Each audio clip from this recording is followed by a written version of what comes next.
Level 1. Rookie Officer. You're 22 years old. Today is your first shift as a correctional officer. The prison sits in rural Texas, miles from the nearest city, surrounded by chain-link fences, concrete walls, and endless coils of razor wire. The academy instructors warned you this day would come.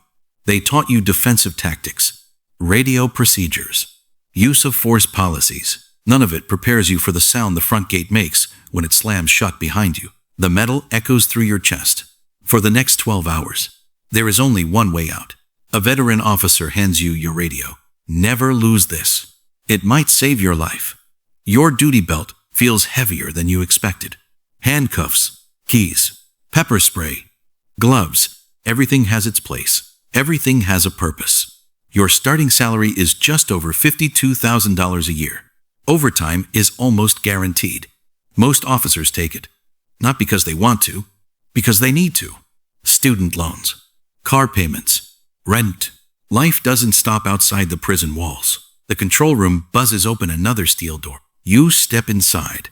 Your first assignment is morning count. Nearly 200 inmates stand beside their bunks. Silent, watching. You walk row after row, checking faces against numbers. Nobody speaks, but every pair of eyes follows you. You can feel it. One inmate has tattoos covering his neck. Another calmly folds his blanket without looking away from you. A third smiles. You look nervous, rookie. The officer beside you doesn't even turn his head. Keep walking. So you do. Breakfast movement begins. Hundreds of inmates leave their cells at once. The sound is overwhelming. Boots scraping against concrete. Metal doors clanging shut. Voices echoing off the cement walls. Every movement follows a schedule measured down to the minute. One inmate suddenly stops walking. You instinctively step closer. The veteran officer grabs your shoulder. Never let them stop the line. You order the inmate to move forward. He smirks, then keeps walking. It seems like a small thing, but inside prison, small mistakes grow into dangerous habits. By the end of your shift, your feet ache, your back hurts, your head pounds. As you leave through the final security gate, you finally take a deep breath. Then you realize something. Tomorrow, you'll do it all again. Level 2. Cell Block Officer. 6 months pass. You stop feeling like the rookie. Your uniform fits naturally now. The older officers trust you with your own housing unit. Nearly 200 inmates. 4 officers. 1 mistake away from chaos. You know the daily routine by heart. Count. Meals. Medication. Recreation. Work assignments. Lockdown. Repeat. Every hour follows the same schedule. But prison is never predictable. You begin recognizing personalities. Some inmates avoid trouble. Some create it. Some spend every waking moment looking for weaknesses. One offers friendly conversation every morning. Another never says a single word. The quiet ones worry you the most. During a routine cell search, you discover a homemade knife hidden inside a mattress, 8 inches long, sharpened from scrap metal stolen from the prison workshop. The inmate shrugs. I forgot that was there. Nobody believes him. The weapon disappears into evidence. The inmate disappears into segregation. But you know there are more. There are always more. The overtime keeps coming. 12-hour shifts turn into 16. Sometimes you work 6 days in a row. Your paycheck grows. So do the dark circles under your eyes. Then comes your first real emergency. The lunch hall erupts without warning. 2 rival gang members start fighting. Within seconds, 10 more join in. Food trays become weapons. Plastic chairs fly across the room. Blood splashes across the concrete floor. Your radio explodes with frantic voices. Signal 13. Officer needs assistance. Training takes over. You deploy pepper spray. The air burns. Inmates cough. Some surrender. Others keep swinging blindly. Reinforcements flood the room. The fight ends in less than 2 minutes. 3 officers are injured. 7 inmates are taken to the medical unit. As maintenance washes the blood from the floor, lunch resumes 30 minutes later. Inside prison, normal returns frighteningly fast. Driving home that night, you notice you're gripping the steering wheel so tightly, your knuckles have turned white. Level 3. Maximum security. 3 years into your career, you receive a promotion. Maximum security. This is where the state's most dangerous inmates live. Murderers, gang shot callers, escape artists, men with nothing left to lose. Security changes immediately. Every movement requires multiple officers. Every door opens electronically. Every inmate is searched. Twice, silence fills the housing unit. Not because it's peaceful, because everyone is watching. You quickly learn that violence isn't always loud. Sometimes, it's planned weeks in advance. You notice coded hand signals between cells, tiny pencil marks hidden beneath tables, letters written in invisible ink. Gang communication never stops. One afternoon, an inmate asks about your family. He mentions your hometown, the names of nearby streets. You never shared that information. Your stomach tightens. An older lieutenant notices your expression. They're testing you. They want to know if fear changes your decisions. From that day forward, you never discuss your personal life inside the prison, not even with officers you barely know. Vakeslaughter. Your unit receives intelligence about a planned assault. Nobody knows when. Nobody knows where. Every officer stays alert. The tension becomes exhausting. Then it happens. During evening recreation, an inmate suddenly attacks another with a sharpened toothbrush. The weapon is crude, but deadly enough. You sprint across the yard. Other officers follow. Orders echo through the concrete walls. Get down! Face the ground. Most inmates comply immediately. A few hesitate. Those few make every second feel dangerous.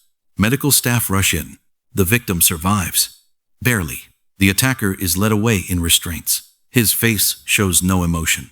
That night, you can't stop replaying the attack. You realize something the academy never truly taught you. Maximum security isn't dangerous because violence happens every day. It's dangerous because violence can happen on any day, from anyone, without warning. And tomorrow morning, when those steel doors open again, you'll walk right back inside. Level 4. Special Response Team. 5 years into your career, you've earned a reputation. You stay calm under pressure. You make good decisions. And when things go wrong, you run toward the danger. That gets the attention of the prison's Special Response Team, the SRT. The selection process is brutal. Timed obstacle courses, shield drills, cell extraction exercises, hours of defensive tactics, live scenario training. More than half the applicants quit before graduation. You don't. The extra responsibility comes with extra pay. Nearly $8,000 more a year. But every dollar comes with a price. Your gear changes. A ballistic helmet, body armor, a riot shield, a less lethal shotgun, flashbangs, heavy gloves. Once you put it all on, you barely recognize yourself. Then the call finally comes. Code Blue. An inmate has barricaded himself inside the medical unit. A nurse is trapped with him. The prison immediately goes into lockdown. Steel doors slam shut across the facility. Movement stops. Hundreds of inmates are locked inside their cells. Negotiators spend nearly 2 hours trying to calm him down. He refuses. Your team stacks up outside the door. Everyone checks their equipment one last time.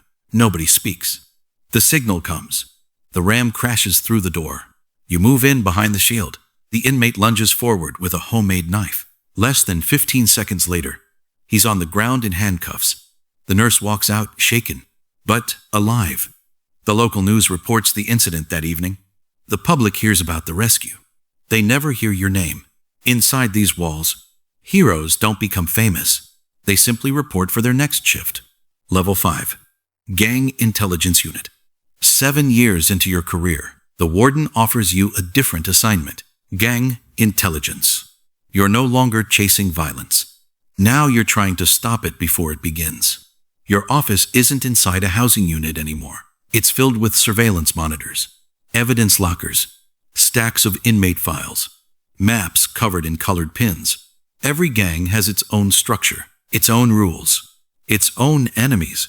The Aryan Brotherhood, the Bloods, the Crips, the Mexican Mafia, the Gangster Disciples. Each one fights for power. Inside prison, power means survival. You spend your days reviewing thousands of recorded phone calls, letters sent to family members, messages hidden inside legal paperwork. Nothing gets overlooked. A simple birthday card might contain coded instructions. A harmless drawing might signal the start of a gang war. You recruit confidential informants. Some cooperate for protection. Others want reduced restrictions. A few simply want revenge against rival gangs. One afternoon, an informant slips you a tiny piece of paper. 3 names, 1 date, 1 location. The prison gym. You immediately alert the command staff. Extra officers are assigned. Every inmate entering the gym is searched twice. That afternoon, officers recover 4 homemade knives hidden behind exercise equipment. The planned attack never happens. No one outside the prison ever knows how close it came, but the gangs do. Word spreads quickly. Someone is talking. Now everyone starts looking for the informant, and anyone connected to him, including you. Soon, strange things begin happening. An inmate quietly whispers your wife's first name as you walk past. Another mentions the make of your pickup truck. You never react, not outwardly, but that night, you drive home using a different route, just to be safe. For the first time, the prison feels like it's following you beyond its walls. Level 6. Lieutenant. 10 years have passed. You've survived assaults, riots, lockdowns. Now you're promoted to lieutenant. You no longer supervise inmates. You supervise officers. Nearly 40 correctional officers report directly to you. Your salary climbs above $90,000 a year. The paycheck is bigger. So is the pressure. Every shift begins with staffing problems. Someone called in sick. Another officer is injured. Mandatory overtime becomes unavoidable. You spend half your day rearranging assignments, the other half solving emergencies. Then disaster strikes.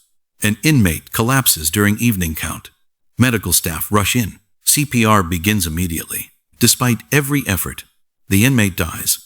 Within minutes, internal affairs arrives. State investigators follow. Body camera footage is collected. Surveillance video is secured. Every officer involved must write detailed reports before going home. No one leaves. Not until every minute is accounted for. The inmate's family hires attorneys. The media starts asking questions. Protesters gather outside the prison gates. Every decision made that day is examined, frame by frame. You replay the surveillance footage for nearly 16 hours, looking for anything you missed, anything that could have changed the outcome. You find nothing. But that doesn't stop the investigation. Leadership teaches you a painful lesson. Sometimes, you can do everything right and still spend months defending your decisions. But now, the prison has changed you. You automatically scan every restaurant before sitting down. You notice exits without thinking. You always sit with your back against the wall. Crowds make you uncomfortable. Loud noises instantly grab your attention. Your family notices the difference. You tell them you're just tired. The truth is much harder to explain. You don't leave the prison at the end of your shift anymore. You carry part of it home, every single day. Level 7, Prison Captain. You've climbed higher than you ever imagined. Now you're a prison captain. More than 400 correctional officers answer to your command. Nearly 2,000 inmates live behind the walls you're responsible for.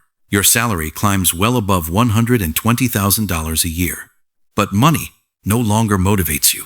Keeping everyone alive does. Every morning begins with a command briefing. Incident reports. Staff shortages. Gang intelligence. Medical emergencies.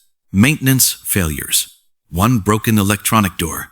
1 distracted officer. 1 missed head count.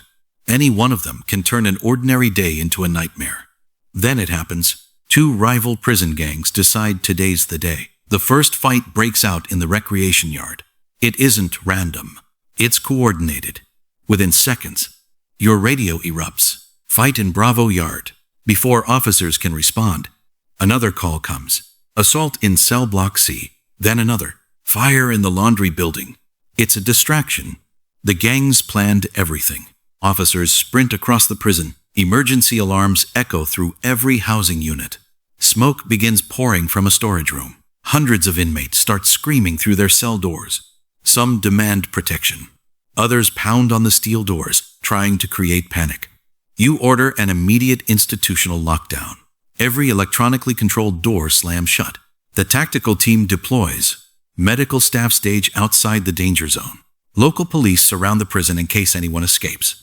For nearly 6 hours, the prison feels like a battlefield. You coordinate every response over the radio. Your voice never shakes, even though your heart does. By sunset, order slowly returns. 32 inmates are injured.